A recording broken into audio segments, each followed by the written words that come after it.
درود با شما دوستان گرامی، این برنامه گرد یک دسته است و من علویدین بوریف امروز با شما درباره یک دسته نه گرد دو دسته صحبت خواهم کرد. زیرا فوتبال بازی که امروز با ما در استودیو حضور دارد او در موسم سال 2020 در دو دسته هنرنمایی کرده است. پیش از آن که با مهمان شناس شویم بیاید اول با تاریخ او نظر میکنیم.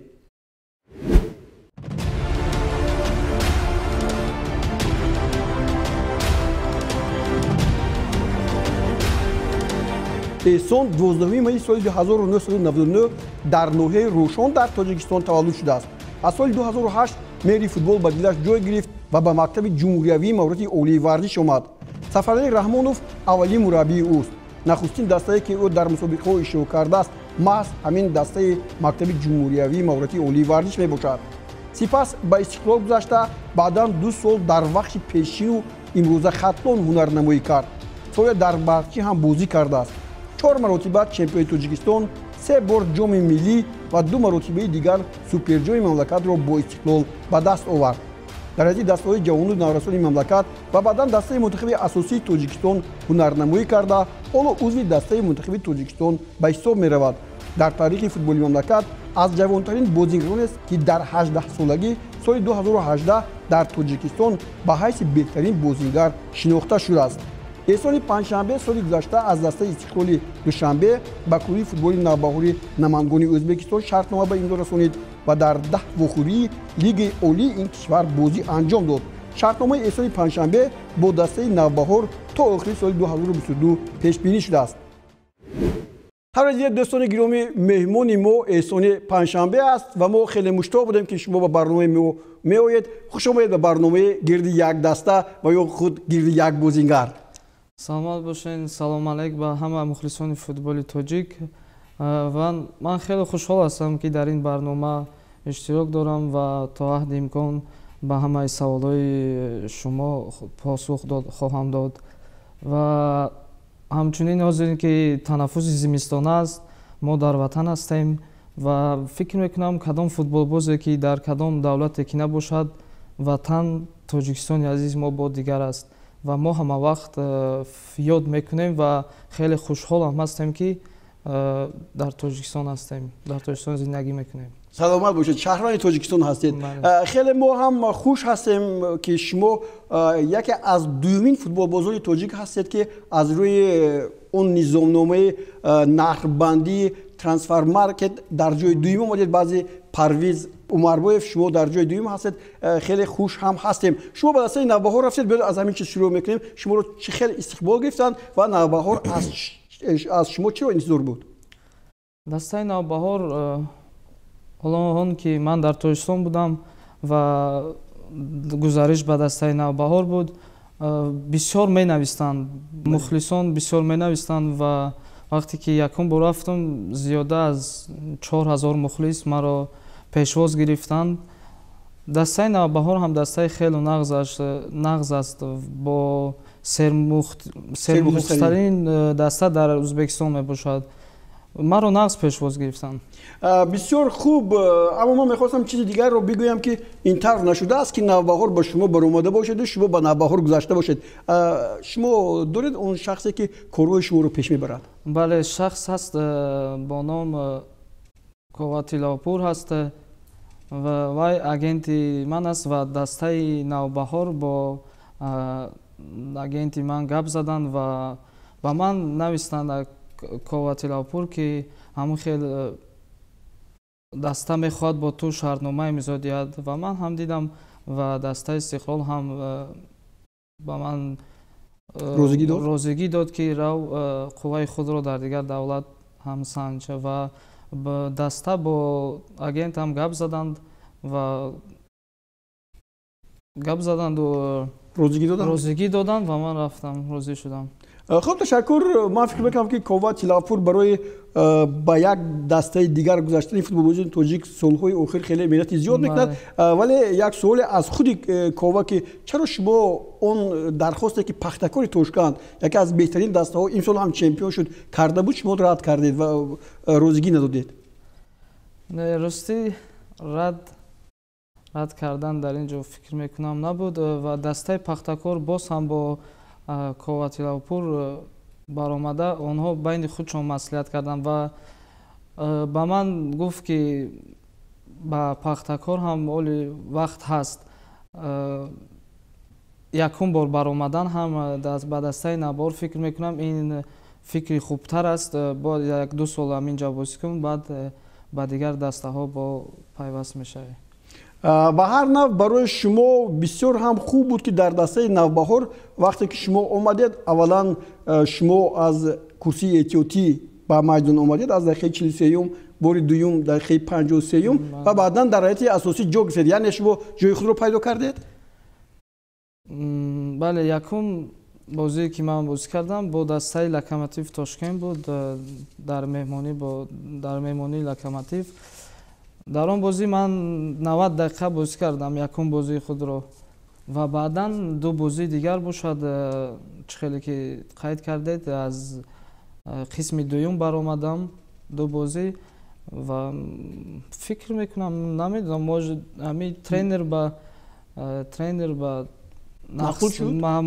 маъқул шуд мумкин ва 12 бозии охир ман 90 дақиқаи бозӣ кардам. ташаккур дӯстони гиромӣ, дар ҳамин мадор бояд гуфт ки тренери ё хин мураббии асосии дастаи Навбаҳори Намангон ин мураббӣ ё футболбозе буд ки тамоми мо шумо мешиносем, Андрей Канчелскис. ӯ дар дастаҳои Динаmoи Киев, ҳамчунин Шахтёр ва баъдан ба Манчестер Юнайтеду Манчестер Сити рафт ва охирин дар клуби дигари Ал-Ҳилоли Арабистони Саудӣ бозиҳояшро ҷамъбаст кард. муносибати шумо бо Андрей Канчелскис ки ҳоло мо мебинем чӣ гуна буд? ростӣ ман бо ин мураббӣ зиёда аз як ҳафта кор кардам ва бо Андрей Канчелски як ҳафта кор кардам ва хело хуб бо якдигар шиносоӣ нашуд ва баъди ин як ҳафта дастаро тарк намуданд. ман ҳоло пурсиданӣ будам ки тарзи яъне бо он футболбозои номие ки баъдан мураббӣ шуданд худ вохӯрданд, хеле ин ҷолиб ҳаст. чӣ қадар ман мехостам бифаҳмам ки шакли тарҳи бозигузорию масалан мағшдиҳаш аз Истиқлол фарқ мекунад. хаб биёед агар Канчелскис бо шумо як ҳафта кор карда бошад, пас дар Навбаҳор чӣ фарқияте байни тамринҳои Истиқлолу Навбаҳор ҳастанд? фикр мекунам тамринҳо дар ҳамаи ҷо як аст. фикри ман ҳамин аст ки мумкин бо баъзе чизҳо фарқият кунанд.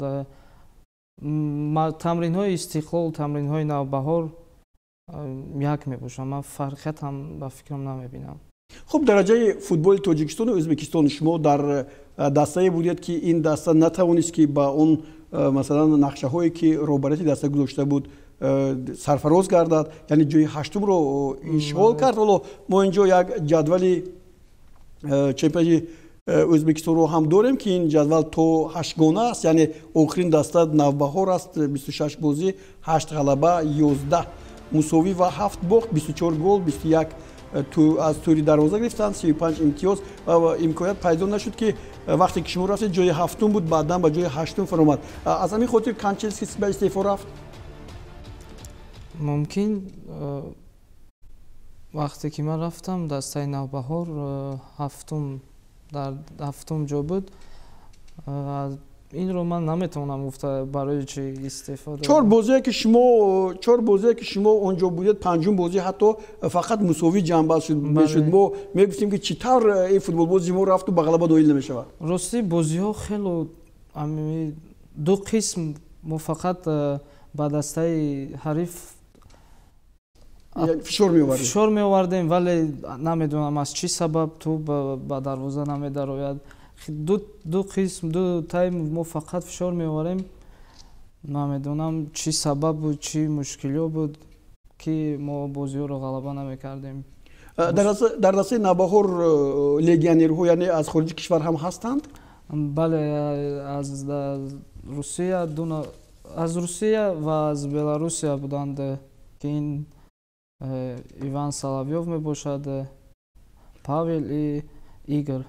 Павел Голишев ва Руслан Болов ҳастанд. вале ман бозиҳои чун шумо аз Тоҷикистон ба онҷо рафтед мутаваҷҷӯҳ шудам ба бозиҳои Навбаҳор, аммо онҳоро кам дар майдон дидам.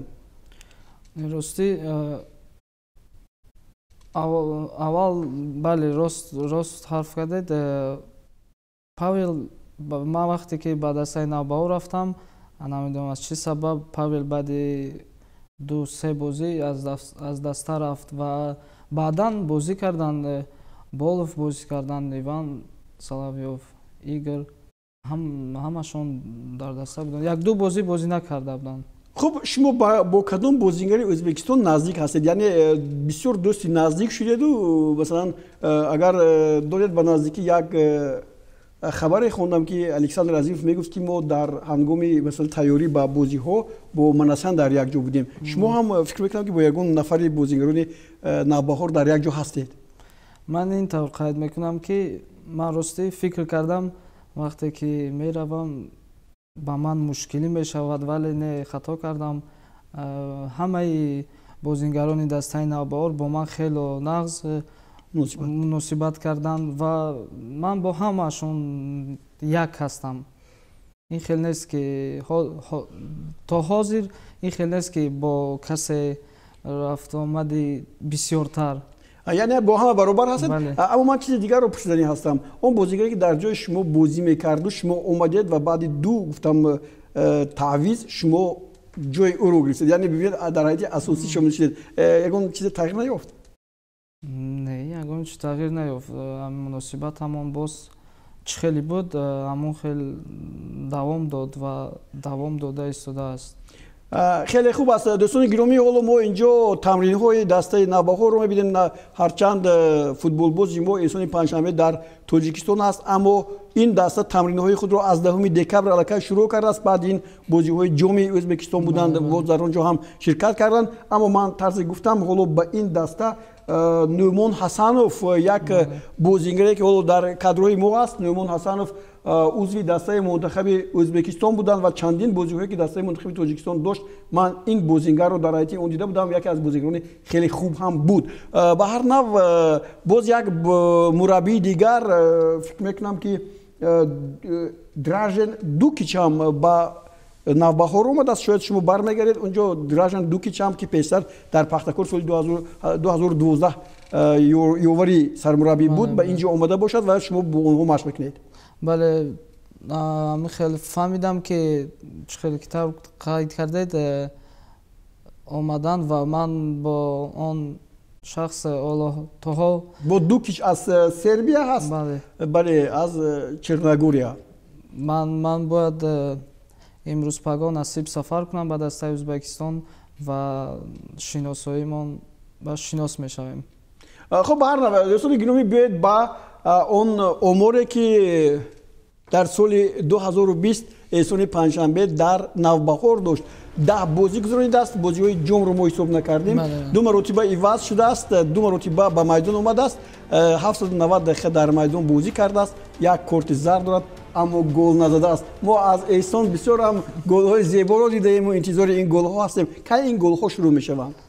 بله گل ها رو در سال 2021 موندیم. فکر میکنم نصیب باشد در سال 2021 حرکت میکنیم که گل ها بسیارتر شوند. من راستی چه گویم، من اگر پستیم اگر هم دستم گل زند خرسندتر میشوم از اون که خودتون گل میزنید. از اون که خودم گل میزنم. ولی من در یک بازی شما دو پاس گل‌آور شما رو دیدم بسیار زیبا بود. حتی با همون نقطه جریمه 11 متری تو رو پارتوفیت هم دستاتون تو رو به هوا زد. در این حالت‌ها خود رو چگونه حس می‌کنید شما؟ در این حالت‌ها بله رو افتاده میشود آدم. با من چیزی اساسی این غلبه کردن دستم میباشد. فرق نیست که گل میزند که پاس میدهد، همین دسته غلبه کند. فکر میکنم غلبه این غلبه دسته میشود. یک کس نمیگوید که این من فکر میکنم که در نوبهار سال می اومده سال موسم سال 2021 شما میتوانید که کمک کنید این دسته باز به زینه‌های بالاتر رود، چون مربیان عوض شدن. این یکی از سبب‌های اون است که دسته اونقدر طوری که رهبریت میخواست اون رو حل کردن نتوانست، بازی هم کردن نتوانست. این از یک طرف. بخواستم که شرایط‌های شما رو بفهمم. شرایط‌ها برای شما چقدر مهیا کرده شده است؟ шароитҳоро ба ҳама ҳамин легионерҳое ки мо қариб 16-17 нафар футболбоз дар ҳамон намангон ҳастем ва шароитҳо хеле хуб аст. Ташаккур.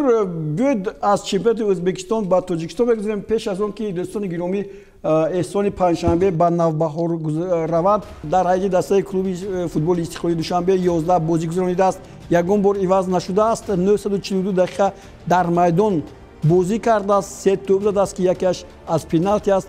5 маротиба бозингари беҳтарини бозиҳо, 1 маротиба бозингари беҳтарини моҳ, 1 корти зард ва 1 сурх дорад.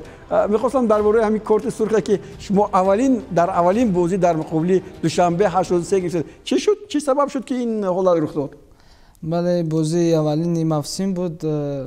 дар он ҷо намедонам, ман асабҳо худро қабида натонистам ва хеле баъди корти сурх гирифтан хеле ғамгин шудам ва ба худам ваъда додам ки дигар ин корро намекунам. дар он ҷо фикр мекунам ягон хай довар ба довар маълумтар аст ва хатои шумо. бале ман хато кардам ва корти сурхро гирифтам ки ду бозии дигар бозӣ накардам ва хеле ғамгин шудам ва ба худам ваъда додам ки дигар ман корти сурх бояд нагирам. Ташаккур. мо ҳам умед дорем ки шумо корти сурх намегиред. дар дастаи Истиқлол тавре ки ҳоло ман гуфтам 3 тӯб задед ва ин тӯбҳое ки шумо задед мо нишон дода метавонем.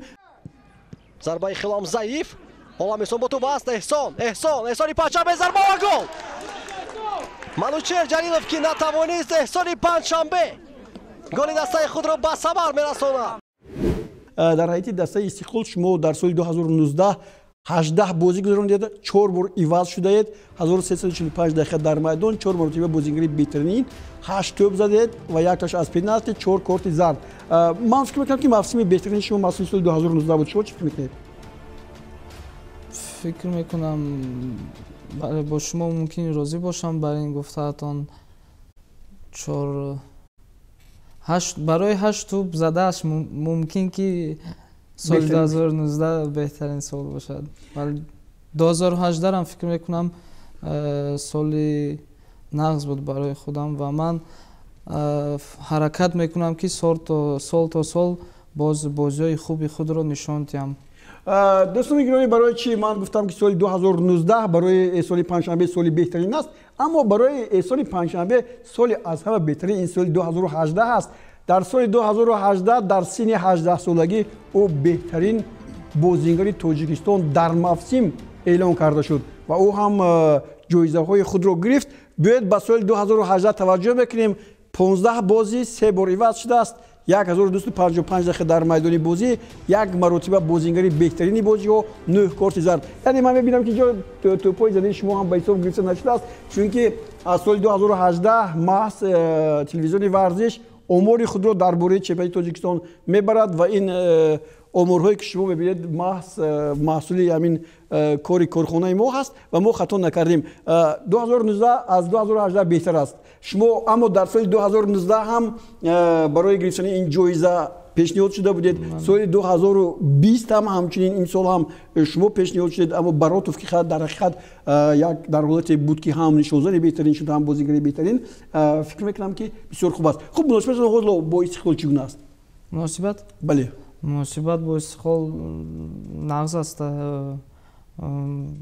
бо ҳамаи бачаҳо суҳбат мекунам ва айҳорам онҳо мепурсанд, ҳамаи бозиҳоро мебинанд ва хурсанд мешаванд ки ман бозӣ карда истодам. бо ки бештар аз дастаи Истиқлол дар тамос ҳастед? бо ҳам масалан телефонӣ суҳбат мекунед? намедонам. аз ҳама бисёр фикри не бо Табриз Давлатмир. бале инҷо як чизи дигарро ҳам гуфтанӣ ҳастам, чун шумо дидед ки дар фейсбук мо пештар як пурсише анҷом додем ки агар бо эҳсони панҷшанбе вохӯред шумо чӣ савол медиҳед? хуб, саволошонро ҳам додан. онҷо гуфтанд ки магар муносибат дар Истиқлол он қадар хуб набуд ки шумо ба Навбаҳор гузаштед ё чӣ ғаразе инҷо вуҷуд дошт? не, муносибат бо Истиқлол фикр мекунам хеле нағз буд. инчунин ки ман дар Истиқлол худамро нишон додам ва ин даста ба ман хеле кӯмак кард ва дар дили ман ҳамавақт ҷой ҳаст ва мо бо розигии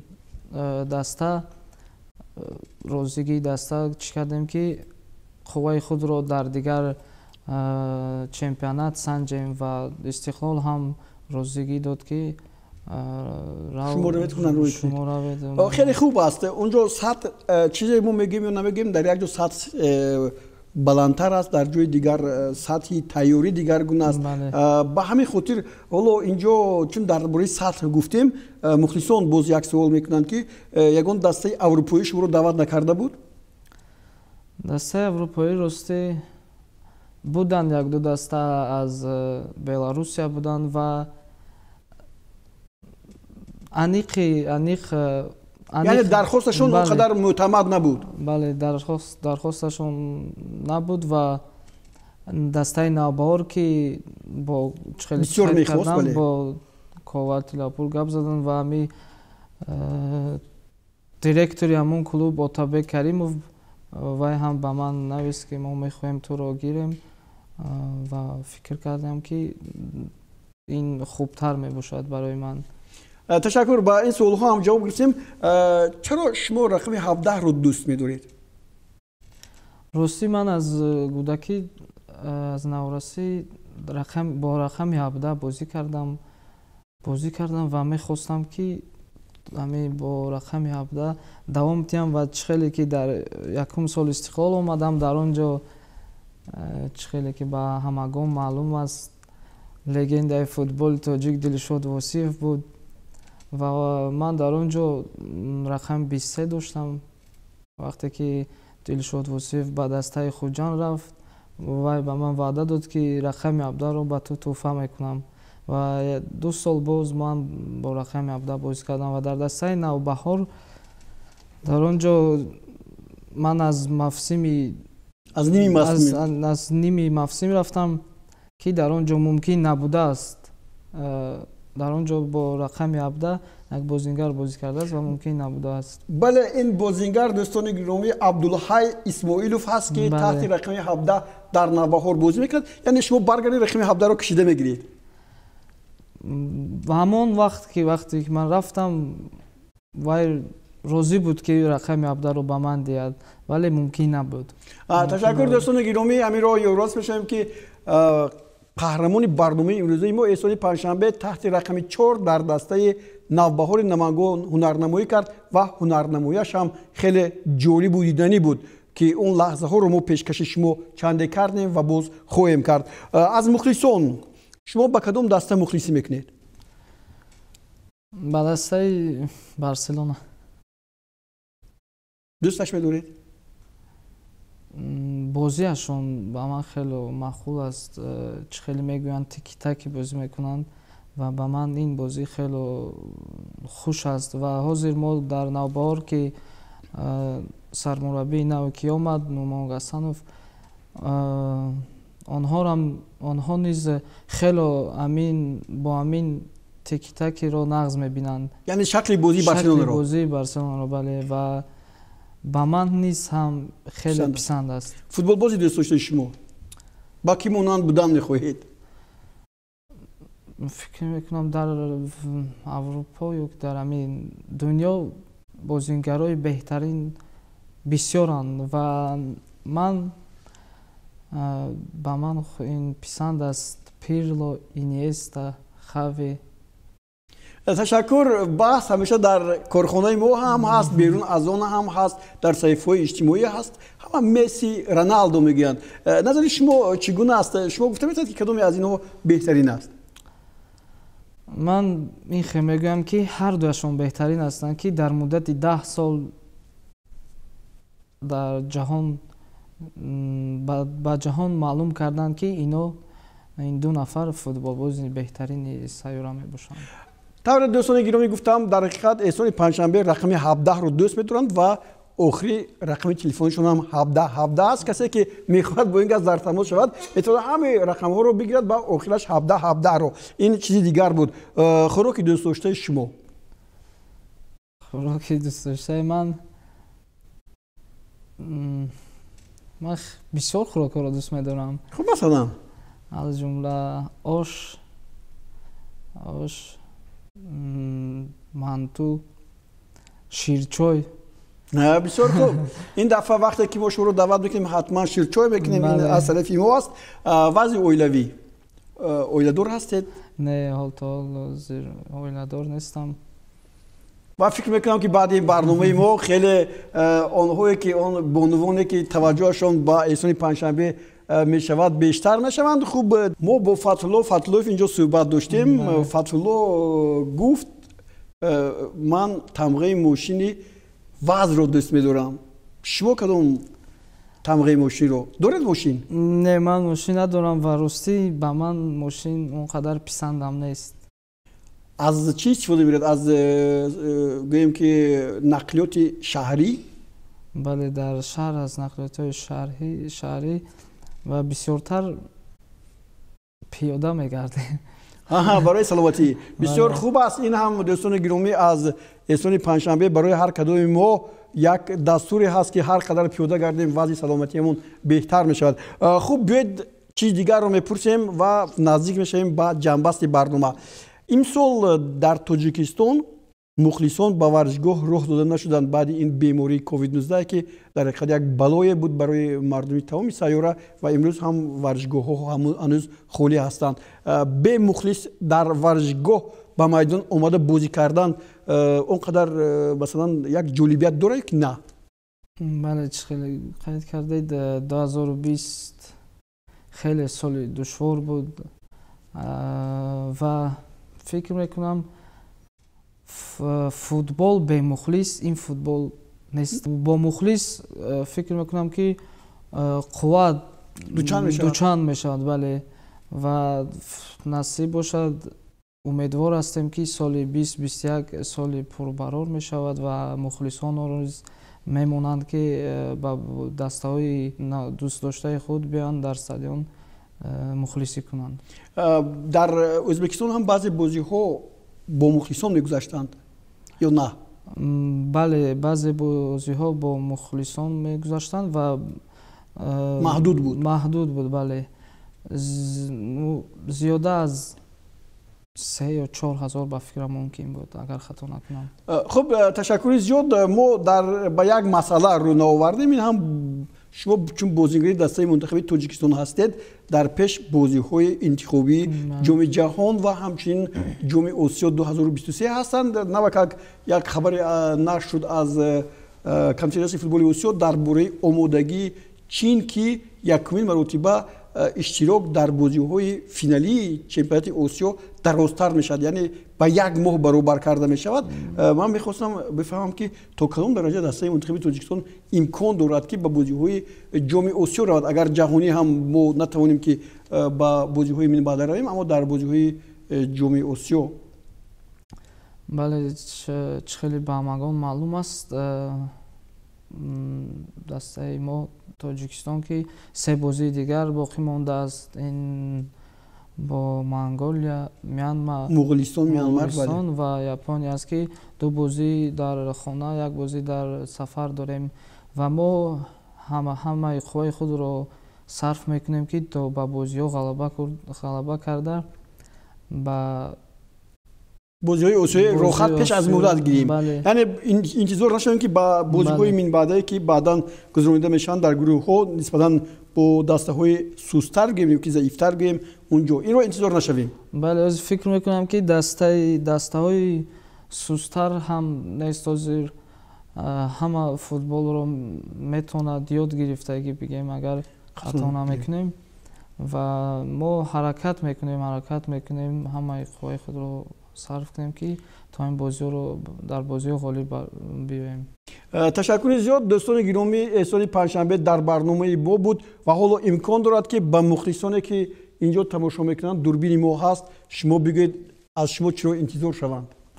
با مخلصا گفتنیم که